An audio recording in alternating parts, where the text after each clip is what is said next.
से आज बताना चाहता हूँ। आज हमारे लिए आज बहुत ही शुभ दिन है।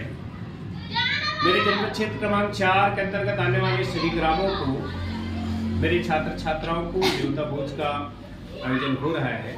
उसके पहले मैं आज हमारे मिडिल स्कूल के छात्राओं के साथ यहाँ पर बैठा हूँ और कुछ चर्चा आने वाले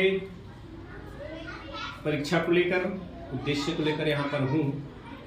तो आइए हम अपने इस उद्देश्य की पूर्ति के लिए इन बच्चों के साथ आप लोग आइए और कुछ इस चर्चा में आप सभी हम भाग लेंगे और इससे हो सकता है कि आपके जो बच्चे हैं लाभ लेकर इनका अपने उद्देश्य में, उस उद्देश्य की पूर्ति में तो अपना सहयोग हो सके। तो मैं यही कह रहा था कि हमें आने वाले दोनों तरह से, एक तो हमको क्या बनना है, कॉम्पिटिशन बनना है। क्या बनना है? कॉम्पिटिशन। मैं तो पढ़ाई करता हूँ, इसलिए मेरे उद्देश्य के लिए, इसलिए मेरे उद्देश्य के लिए, उस उद्देश्य की पूर्ति के लिए मुझे क्या करना पड़ेगा? मुझे कॉम्पिटिटर बनना पड़ेगा। और उस कॉम्पिटिशन में भाग लेने के बाद इतनी सारी भीड़ है, इतनी सारी कंपटीशन है, उस कंपटीशन में हमको अपने आप को साबित करना पड़ेगा। तो कैसे होगा?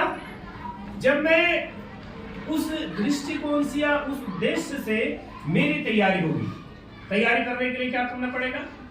तैयारी करने के लिए अलग से, और हमारा क्या मैं स्कूल में आता हूँ, क्या मैं स्कूल के टाइम टेबल को फॉलो करता हूँ, क्या मैं दिए हुए हमारे जो सब्जेक्ट है उसको मैं पढ़ाई करता हूँ, क्या मैं वर्क फ्रॉम होम, क्या मैं घर में जाके भी अपने काम को करता हूँ। अगर ऐसा है तो मैं सिस्टम में रहकर, मुझे अलग से वो है जो एक आपके अलग से शेड्यूल बनना चाहिए और वही शेड्यूल बनाएगा जिसको आगे बढ़ना है, जिसको IAS IPS बननी है, जिसको टीचर बनना है, जिसको डॉक्टर बननी है।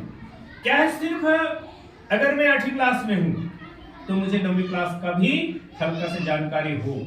अगर मैं 9वीं क्लास में हूं तो मैं 10वीं क्लास के बारे में जानकारी हो, और 10वीं क्लास तक गया मतलब मैं आने वाले कॉम्पिटिटर बन गया और मैं कुछ ऐसे जो पार्टिसिपेट में भाग ले सकता हूं जहां पर मुझे चयन होने का अवसर प्राप्त मिल सकता है।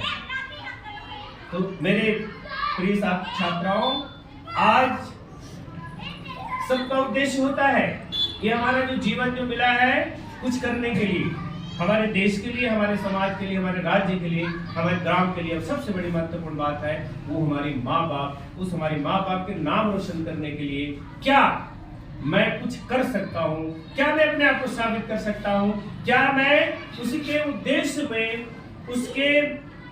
उसके सपने को क्या मैं थोड़ा सा आगे बढ़ाने के लिए बढ़ सकता हूँ। इस चीज को हमको जानने और समझने की आवश्यकता है। अगर इस उद्देश्य को अगर हम फॉलो अप कर सकते हैं तो निश्चित रूप से हमारा घर, चूंकि बेटियां आप लोग दो डेहरी को फलीभूत करती है, दो जगह को आप लोग गौरवान्वित भी करती है, प्रसन्नित भी करती है, और आप सभी एक घर को रोशन करने के बाद डेहरी को लाकर दूसरे घर में जाकर उस घर का बहुत बड़ा, उस परिवार को चलाने में मदद करते हैं।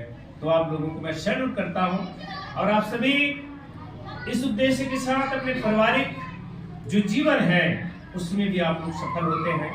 तो आप लोग सभी उस उद्देश्य से बढ़ने के लिए आप अपने आप को तैयारी करिए और आने वाले जो समय है, आने वाले जो कल है वो आप लोगों के लिए है, और उस कल का आप सभी दोहन करेंगे और उस उद्देश्य की पूर्ति आप लोग सभी करेंगे। ठीक है?